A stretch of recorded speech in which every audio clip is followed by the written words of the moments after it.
Democratic presidential candidate Kamala Harris has narrowed her search for a vice presidential running mate to two finalists, Governors Tim Walz of Minnesota and Josh Shapiro of Pennsylvania. Three sources with knowledge of the matter said. Harris, the U.S. vice president, is expected to announce her selection by Tuesday, ahead of her first scheduled public appearance with her running mate that evening at Temple University in Philadelphia.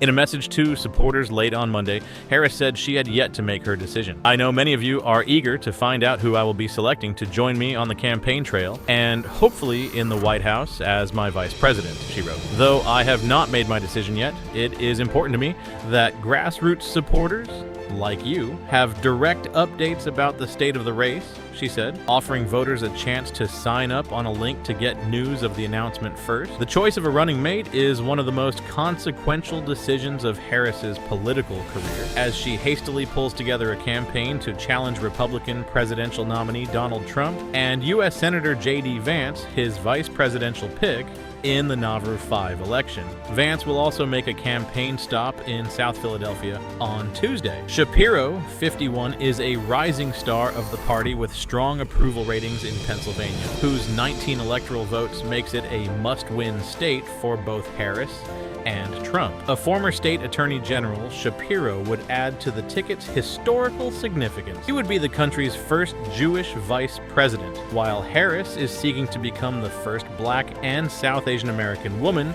elected U.S. president. Shapiro's strong support for Israel could alienate some progressive voters, though it could also appeal to moderate voters and defang Republican efforts to turn the Israel-Gaza war into a wedge issue for Democrats. Walz, 60, is a former U.S. Army National Guard member and a former teacher who has raised his profile in recent weeks as an effective advocate for Harris. He has attacked Trump and Vance as weird, a viral insult the Harris campaign has embraced. A former member of Congress from a Republican-leaning district, Walz has proven appeal to rural white voters, though he has also championed progressive policies as governor, such as free school meals and expanded paid worker leave. While Minnesota is a solidly Democratic state, it is close to Wisconsin and Michigan, two crucial battlegrounds. Speculation had focused on 6 finalists: 4 governors, a senator, and a cabinet secretary in the Biden administration, all white men with a record of winning over rural,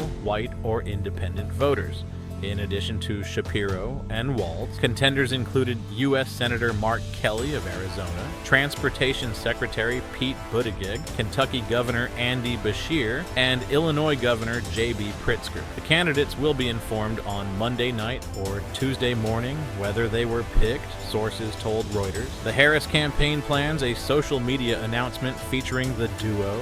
Campaign officials familiar with the arrangement said. Harris's search for a running mate began in earnest 2 weeks ago, shortly after President Joe Biden withdrew from the race and endorsed her to replace him. There was no immediate indication that Monday's market sell-off would have an impact on Harris's announcement timing. Trump, seeking to capitalize on the downturn, referred to the Kamala crash in a post on his social media site, Truth Social. Over the weekend, Harris met with her vetting team, including former Attorney General Eric Holder, whose law firm Covington and Burling LLP scrutinized the finances and background of potential running mates. Holder and his office made in-depth presentations on each of the finalists, according to multiple sources familiar with the process. Harris is weighing the decision with her husband, Doug Emhoff, brother-in-law Tony West, and a small circle of aides and advisors, the sources said. Tuesday afternoon's rally will kick off a 5-day multiple-city tour of battleground states likely to decide the election. Harris and her running mate will hit 6 cities: Philadelphia, Pennsylvania; Eau Claire, Wisconsin;